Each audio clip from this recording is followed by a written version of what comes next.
রামিসার এই হত্যাকারীর সর্বোচ্চ শাস্তি ইনশাআল্লাহ আগামী 1 মাসের মধ্যে নিশ্চিত করবে এবং সেই সর্বোচ্চ শাস্তি হচ্ছে মৃত্যুদণ্ড।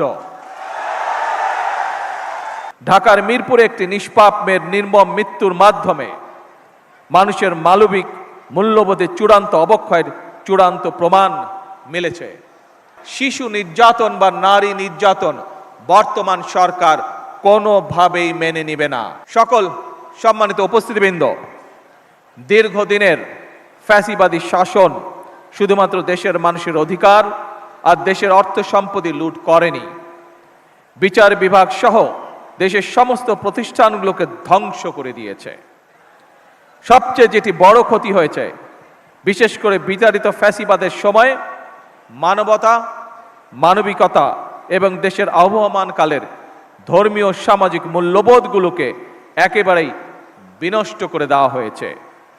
ঢাকার মিরপুরে একটি নিষ্পাপ মেয়ের নির্মম মৃত্যুর মাধ্যমে মানুষের মানবিক মূল্যবোধের চূড়ান্ত অবক্ষয়ের চূড়ান্ত প্রমাণ মিলেছে। প্রিয় উপস্থিতিবৃন্দ, প্রিয় ভাই বোনেরা, এ বিষয়ে একটি কথা আজকের এই অনুষ্ঠানে আমি পরিষ্কারভাবে আপনাদের সামনে তুলে ধরতে চাই। এই ধরনের শিশু নির্যাতন বা নারী নির্যাতন বর্তমান সরকার কোনোভাবেই মেনে নেবে না এবং বর্তমান সরকার রামিসার এই হত্যাকারীর সর্বোচ্চ শাস্তি ইনশাআল্লাহ আগামী 1 মাসের মধ্যে নিশ্চিত করবে এবং সেই সর্বোচ্চ শাস্তি হচ্ছে মৃত্যুদণ্ড,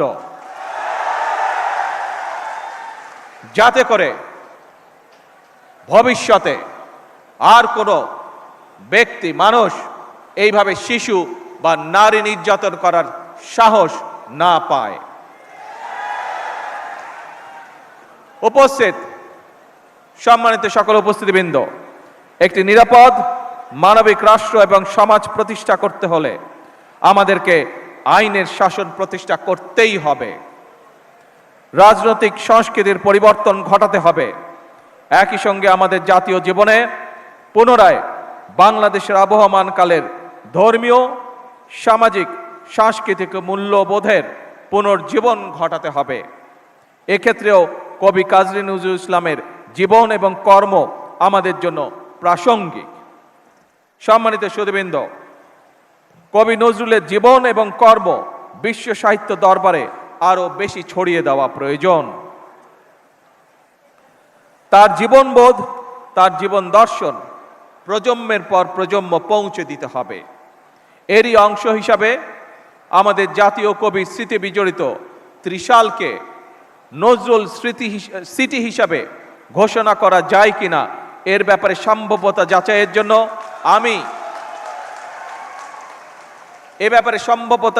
জন্য আমি সংস্কৃতি মন্ত্রণালয় এবং পর্যটন বিভাগের প্রতি আহ্বান জানাবো।